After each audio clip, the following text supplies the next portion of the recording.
اعوذ باللہ من الشیطان الرجیم بسم اللہ الرحمن الرحیم۔ سورہ یوسف۔ اس صورت میں یوسف علیہ السلام کا قصہ بیان کیا گیا ہے۔ علماء یہود نے مشرکین سے کہا تھا کہ اگر محمد صلی اللہ علیہ وآلہ وسلم اللہ کے رسول ہیں تو بتائیں کہ بنی اسرائیل فلسطین سے مصر کی طرف کیسے منتقل ہوئے تھے، اور یوسف علیہ السلام کا قصہ کیا ہے۔ سو یہ صورت نازل کر کے ان کے سوال کا جواب دے دیا گیا۔ قرآن میں پچھلی قوموں کے جو حالات بیان کیے گئے ہیں ان کا مقصد محض ایک قصہ سنانا نہیں، بلکہ ان کے حالات و واقعات سے عبرت حاصل کرنا ہے، اور اس مقصد کے لیے جتنی تفصیل درکار ہے وہ ہر قصے میں موجود ہے۔ آیات نمبر 1 تا 10 میں حضرت یوسف علیہ السلام کے ایک خواب کا اور ان کے باپ حضرت یعقوب علیہ السلام کی نصیحت آمیز گفتگو کا تذکرہ۔ حسد کی وجہ سے حضرت یوسف علیہ السلام کے بھائیوں کا آپس میں مشورہ کہ انہیں قتل کر دیا جائے۔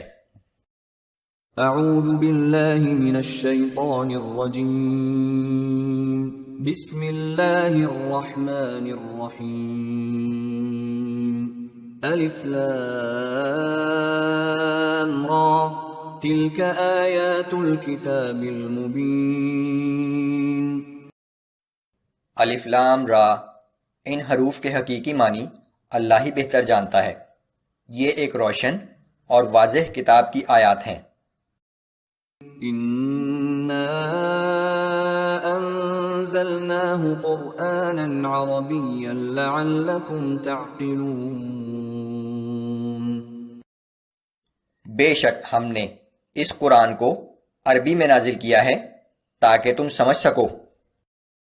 نحن نقص عليك احسن القصص بما اوحينا اليك هذا القرآن وان كنت من قبله لمن الغافلين۔ اے پیغمبر صلی اللہ علیہ وآلہ وسلم، ہم اس قرآن کے ذریعے جو ہم نے آپ کی طرف وحی کیا ہے ایک بہترین قصہ بیان کرتے ہیں، اور یقیناً اس سے پہلے آپ اس واقعے سے بالکل بے خبر تھے۔ اذ قال يوسف لأبيه يا أبت إني رأيت 11 كوكبا والشمس والقمر رأيتهم لي ساجدين۔ جب یوسف علیہ السلام نے اپنے باپ سے کہا تھا کہ ابا جان، میں نے خواب میں دیکھا ہے کہ 11 ستارے اور سورج اور چاند مجھے سجدہ کر رہے ہیں۔ قال يا بني لا تقصص رؤياك على إخوتك فيكيدوا لك كيدا۔ باپ نے کہا کہ بیٹا، یہ خواب اپنے بھائیوں کے سامنے بیان نہ کرنا، کہیں ایسا نہ ہو کہ وہ تیرے خلاف کوئی فریب آمیز کاروائی کریں۔ ان الشیطان للانسان عدو مبین۔ بے شک شیطان انسان کا کھلا دشمن ہے۔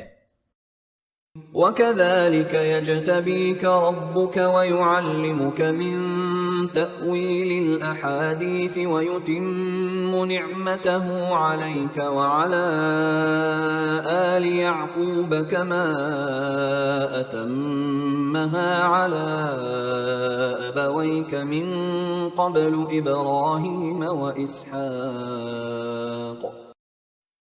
اور اس خواب ہی کی طرح تیرا رب تجھے برگزیدہ کرے گا اور تجھے باتوں کی حقیقت تک پہنچنا سکھائے گا، اور اپنی نعمت تجھ پر اور اولاد یعقوب پر پوری کرے گا، جیسا کہ وہ اس سے پہلے تیرے بزرگوں ابراہیم علیہ السلام اور اسحاق علیہ السلام پر پوری کر چکا ہے۔ ان ربک علیم حکیم۔ بلا شبہ تیرا رب سب کچھ جاننے والا اور بہت حکمت کا مالک ہے۔ لقد كان في يوسف وإخوته آيات للسائلين۔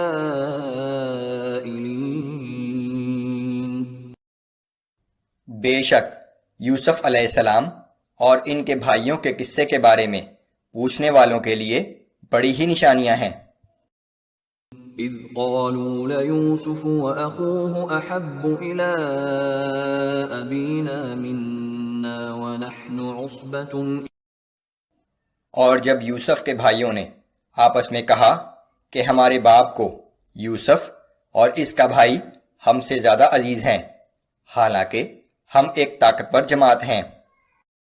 إن أبانا لفي ضلال مبين، یقیناً ہمارے والد صریح غلطی پر ہیں۔ اقتلوا يوسف أو اطرحوه أرضا يخل لكم وجه أبيكم وتكونوا من بعده قوما صالحين۔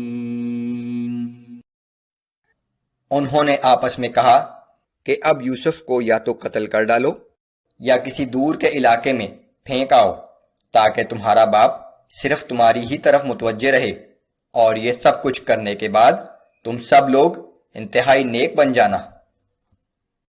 قال قائل منهم لا تقتلوا يوسف وألقوه في غيابة الجب يلتقطه بعض السيارة إن كنتم فاعلين۔